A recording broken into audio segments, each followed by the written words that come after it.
जय माँ कामाख्या देवी। सभी माता बहनों भाइयों को मेरा नमस्कार।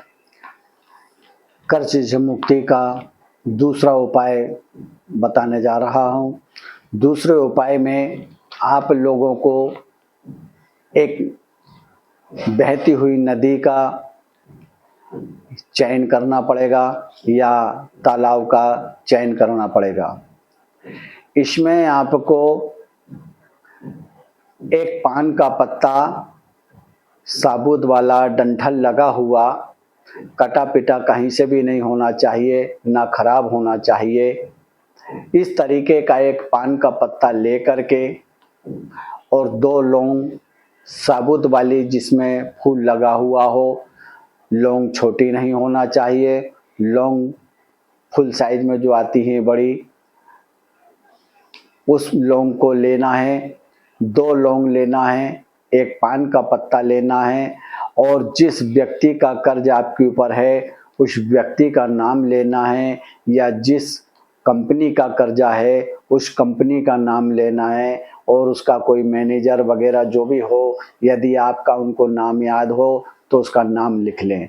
इस तरीके से बुधवार के दिन आपको नदी के किनारे जाकर के या तालाब के किनारे जाकर के बैठना है, नहाना है, नहा करके धो करके अपने मुख को पूर्व तरफ मुख करके आपको उस नदी के किनारे बैठना है। यह ध्यान रखना कि आपसे कोई बातचीत नहीं करे, आपसे कोई टोका टाकी नहीं करे।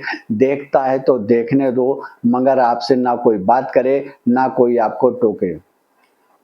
यह क्रिया आपके करते समय आपको केवल उस व्यक्ति का चेहरा याद रखना है और यदि कंपनी का है तो कंपनी का नाम याद रखना है। जो भी कंपनी से आपने कर्ज लिया है उस कंपनी को कर्ज का नाम लेते हुए और अपने उस पान के पत्ते को नदी किनारे जाकर के बैठ जाएं।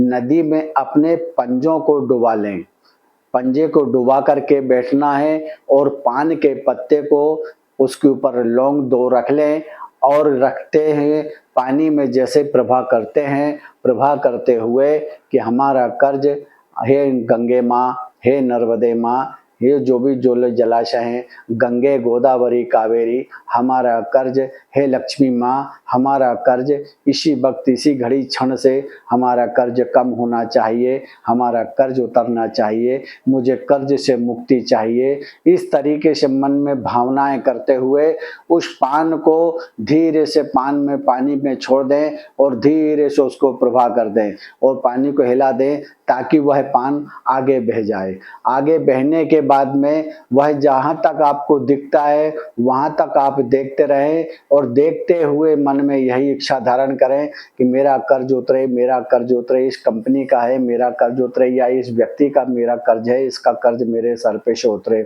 उसका चेहरा यदि आपको याद है तो चेहरा याद करते हुए जब वो नहीं दिखता है फिर आप वहाँ से उस जगह से हट सकते हैं। इस तरीके से यदि आप केवल 9 बुधवार यदि ये कर लेते हैं तो आपका कर्ज आसानी से उतर जाएगा, आपको कोई परेशानी नहीं आएगी, कर्ज में कोई समस्या नहीं रहेगी, कर्ज धीरे धीरे करके आपका उतरने लगेगा।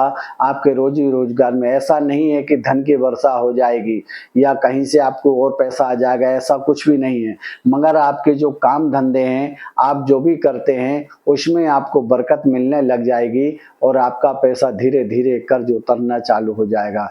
उस कर्ज को उतारने में आपको आसानी रहेगी, सहूलियत रहेगी, कर्ज में कोई परेशानी नहीं आएगी। यदि आपने कर्ज लिया है तो वो भरना तो पड़ेगा, भरना है। अब अपने पास साधन नहीं है तो आपके साधन बनेंगे, कमाई का साधन बनेगा, मेहनत करके आप उसका पैसा भरें। और ये ध्यान रखें कि मंगलवार को, बुधवार को, शनिवार को, रविवार को कभी भी कर्जा ना लें।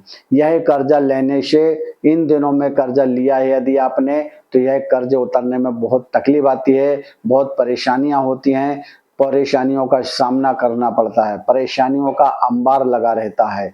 और यदि आपने सोमवार के दिन, गुरुवार के दिन, शुक्रवार के दिन यदि आपने कर्ज लिया है तो तो यह कर्ज आपका आसानी से उतरता है।